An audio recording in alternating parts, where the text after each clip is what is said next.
le tukin chu hei thal huan lama kadona thal huan kan ti hi ni i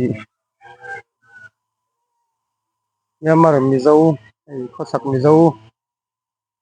hianin kum mathar hi chuanin kum thar ni matang chuan kan boi pui mu thina i olta kan tlak hi November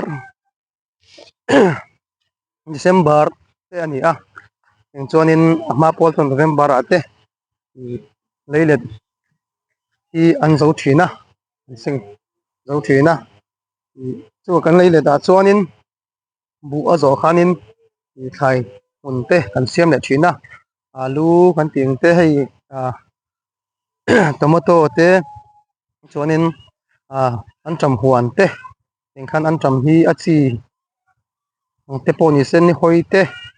rang mai kha kan lo thina chuanin an tam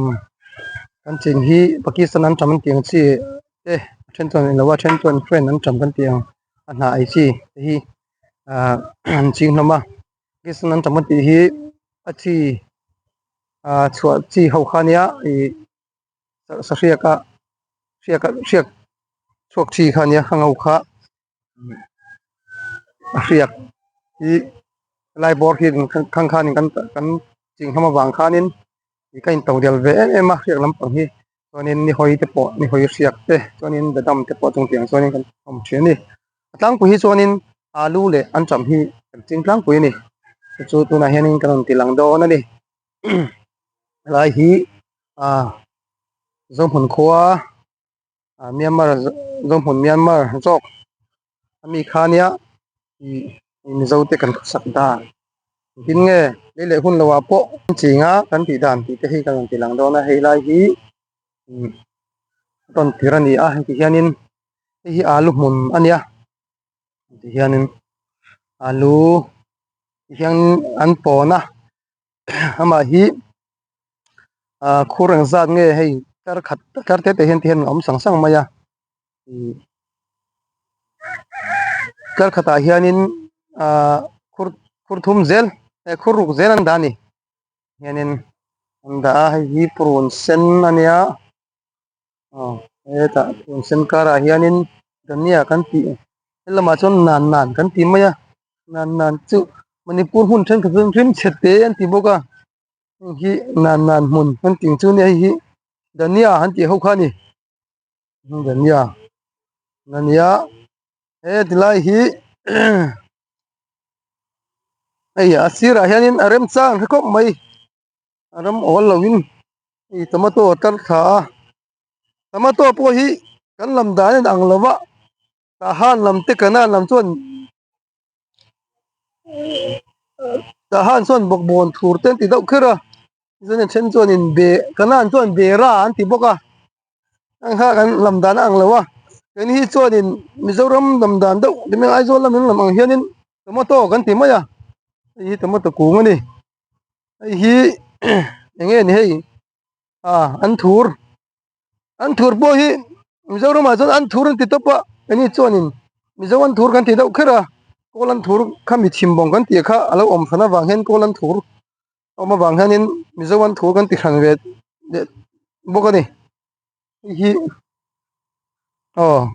bin ne nan polani hi bit thakop mai lai tomato nani boka chonai hi fangma ting lo jok fangma jam chi ani ni hi mai khur ani boka lama sonin thingan lo dei tluk boka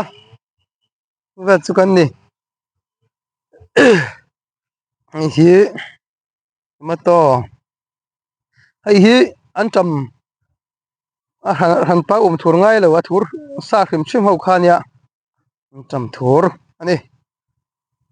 hi puro mon puete huan siam na mun ania alu chu ban thalu ve hei nai alu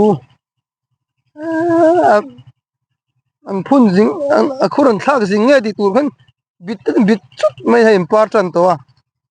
na hi alu mun ania sao tha khop mai mai hai hilai hi mizoram ina chana an thi kan ni chuanin ema chuanin ko lam dan kan lam mai sarope mani sarope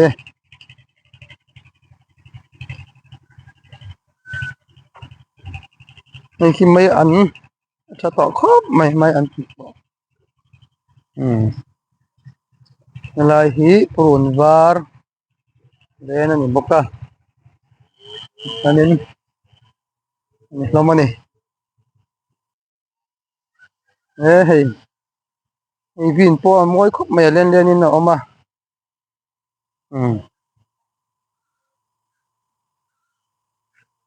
April tha chuanin rem ne do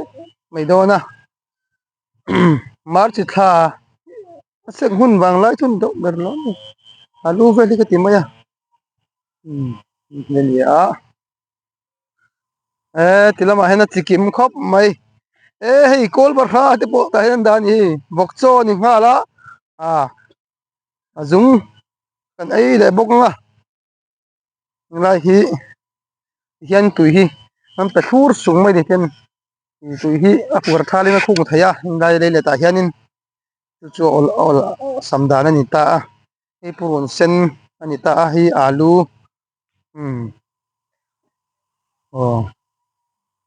ela hi purun var ni le hianin ei theni chu lo fen han homek boka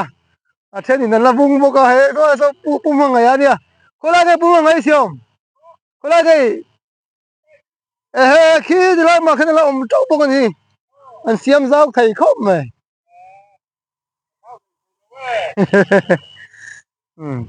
ela hi broccoli omna nge ni he yani boka hei na nia te nen pot le nuk mai thai kan chin dan hi an chikim thai khopa hian tui hi te hianin a thur mai in khunga hianin kan pe thina ni olsam mai tan ei lei than phul mek boka hi kara vai mim ban om tak ani hei ai tu anei ve ni hei bei tu chu nei ve ni ve mim po hian chuania ei an tam te po hi an rem lam pang to ei kong phek kan ti heu khania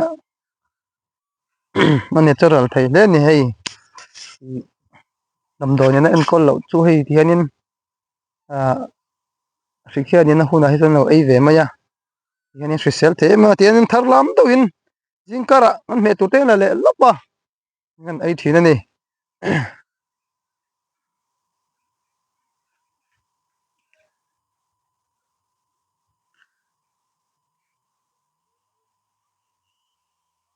ngahi kan tuilak na ni hei kan tui hi te na kal kala ti khanin du hunan khunga du hunan en lo le mai an khar le mai pin hi ta hi pural to na tha mania le tuna ko mek na la hi pural to na leilet ania balu paral to na kan hunu ka pam ta kha khani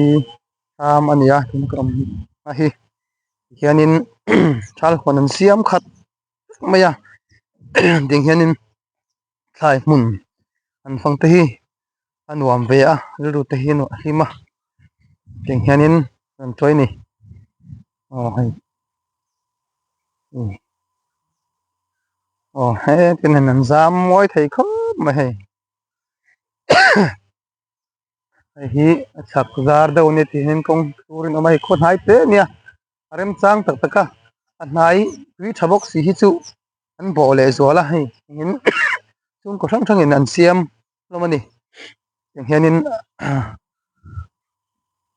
ram nei tu te hin hianan dila ni tan la lei tha lo vur na te nia lo lom oma hian kan siam hnom ani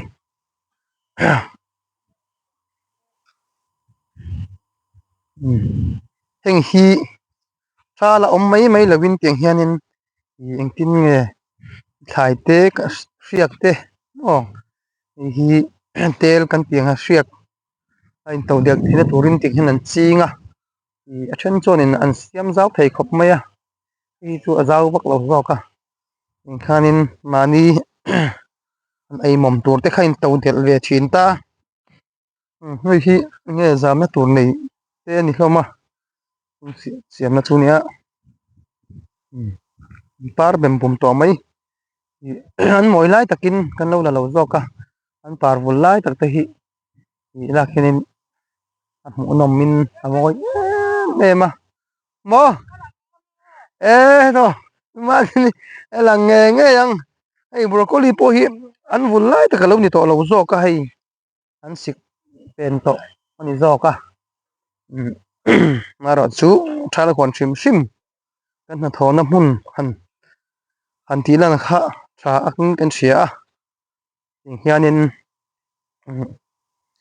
mai lo ni ka chung mi te hi kha han tar lan kan du thina bu an chinga bun tua bu sing khang zo mai lo win ti hin thal hwan te hi kan siam hlamani asiam lo pon siam zar kan zo kan lo leya kan lo ei vela thai tharlam thala tharlam kha ngoi vung lawin ti hin tharlam thai thar ti kha kan ching kan seng zela pura fur thai lo ni le yang kan bima dini ram hi kan tilang vere reng hei awan bairo ram baina sereng reng ve limo ve ani leng thak thei do ni easy klum no feren an chom te po hi phut maya ba chikim ve ai an chom helai kan tiang te kha salat ti mi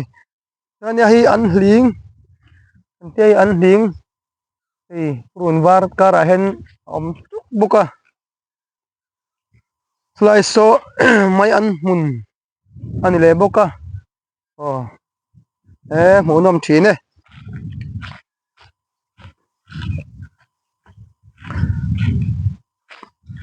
azau li tuka han ki tilam liam a son an la om boka zong zong te chu han tilang thei don lo ba hei tuilak na pon nei nuam khop mai hei tilai ki buk te te khun an chol ha dam na nan siam ve zela le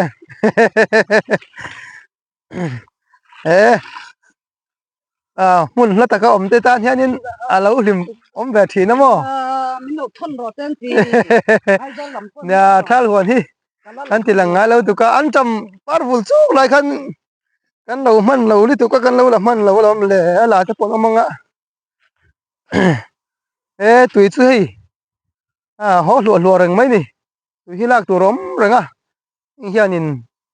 thai hi tui an mu hi chonin lo nung thazela tui lak tu rom renga hi thai te pon lo mo helai chu hi ampar chuai mai hei an cham maro chu ara hi tam to zo ka te po hi an vulai tak chu kan ti theng chu hei nia tilam pang zara po hen hei kal hon siam nom ne zel a zau hianin om ve lama zau thang lama po eng ma to kan siam khang khania hi tham hi tu bian nge kan thelawa ani tu ten kal lawa ngai po hi hei hen bok ten I chuanin zo mun khuwa chu ala nom ve na ti meng chu ala that ve na rok te la that ve na chu hi ti hen theng an bung vel te hei an man ruwa te hi ting hen an da ma ya tho te po hi hen wa hen phum thi na ting pol hen an chil ma ya ting khanin engma mau thla lo te in ting hen ko dai nai sia hianin khai mun siam hianin buk ati hen an da mai zela kha kan bok ro kala khisel ve ni ruk laga ti meng chu hina ti hian tam hei ati kim khop mai an tam noya oma chunga hia azar hia tu hei ji klum te po oma azar hia tu turin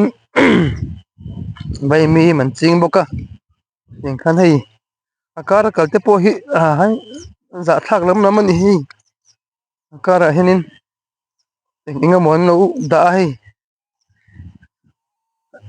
hai mon nam ina him om hle mai hei helai chu an alu hi athar don nai to ni hei kan som phang sing mau del hi ho ilang puyang lai thalam nei tu te hi kan khua kan ram in to de lang dai tau chua tu te an ni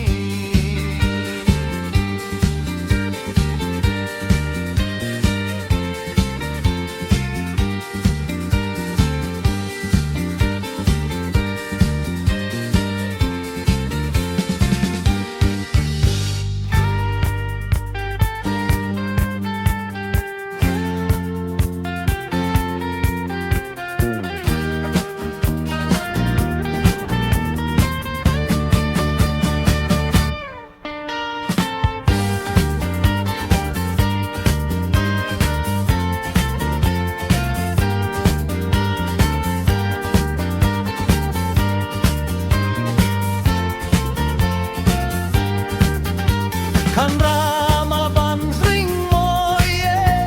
kan veng a ring mai fluane kai o tun hi kan puat lai na chin top lam chen kha ka ba panga hi ka kho phai le mek don na kong thang lam ata a group kong thang kan ti uri tu to war om na bul mai lama khanin kuma dong ate ho puja kal khamate puja te kan ti meya ni lo lama thal khon siam kha an buk thokpa alu mun te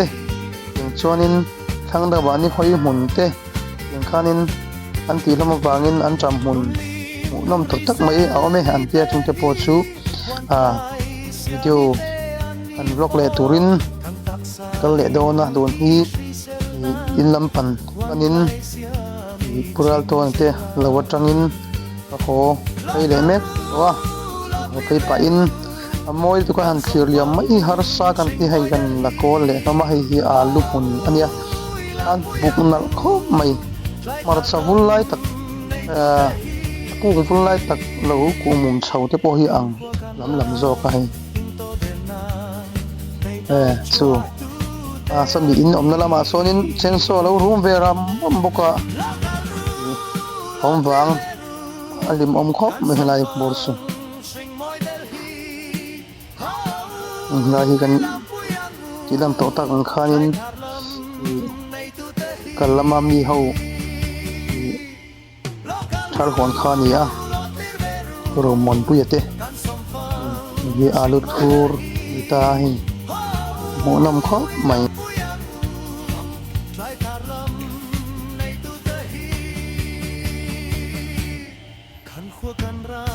pe tun nem lo kan ko le ni ko la sia ma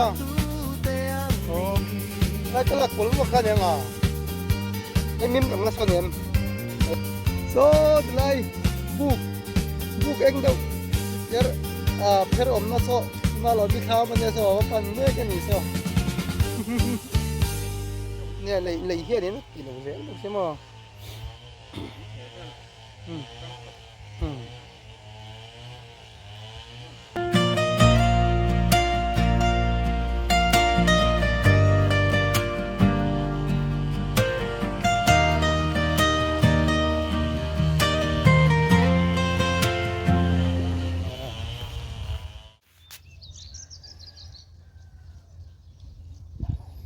hi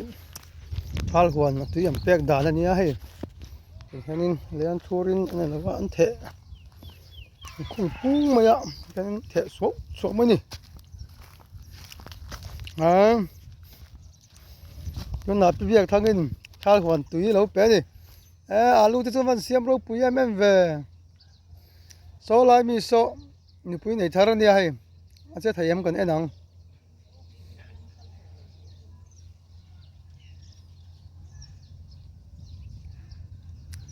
ที่ในชาวโฮโคไม่ให้อาชีพมาเจ็บต่อจอกนี่ไรจะปล่อยให้กันอยู่นี่ใคร ที่รันดา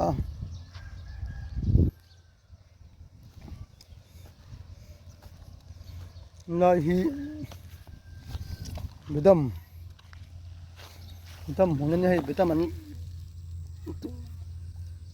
อันดานะสมัยให้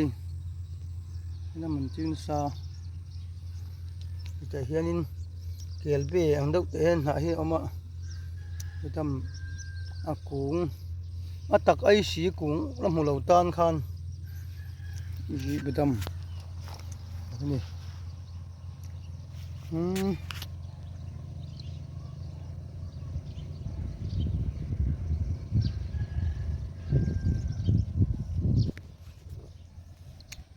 ตัวที่ไล่สอาลูมันอันนี้ให้อาลูที่พอหิครับเอ็นโคลดานะสิรเลยเลยทับเปียกดานะสิรินเราทัดไทยมุรุคบมาให้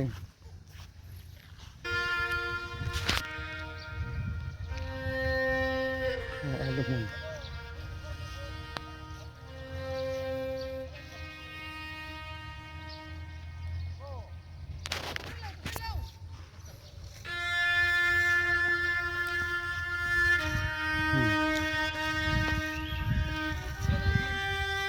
ไล่ฮี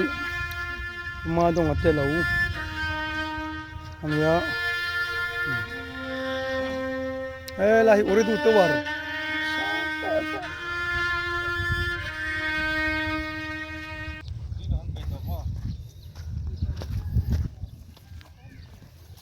ตั้งวัลมาชนะเฟนัมวัลเราเวทุงไงเฮ้ยปาร์บอร์นิโมปาร์บอร์ปนเดชครบมั้ยไงแต่ว่ามันอาหารท่าเกม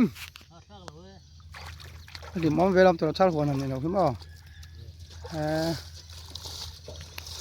มันถัดตักน่าชัวนินอาลูจ่อหุ่น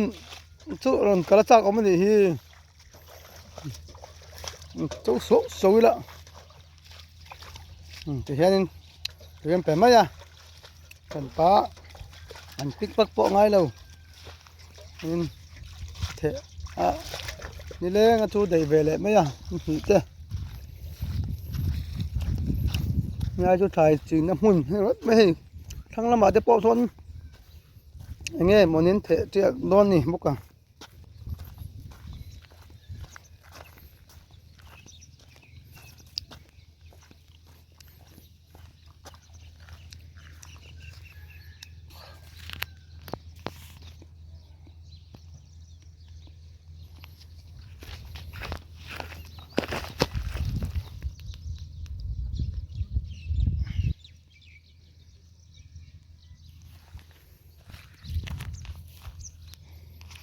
โซได้สดเจ็บตัวเตะนี่เล็กโคกันตีเขาคันเนี้ยว่าเหตุกระชุ่มหายใจเต้นให้อะไรนักแต่เหตุกระชุ่มส่วนนี้ไหมอ่ะชุ่มหายใจเต้นเห็นเสียมาอย่างเงี้ยนึงกันขบบาซาร์สุดตุกตินสุดซ้อมเนี่ยขบไม่ให้เห็นกระชุ่มหิถ่ายสายทารลำตักตะกินสบลาย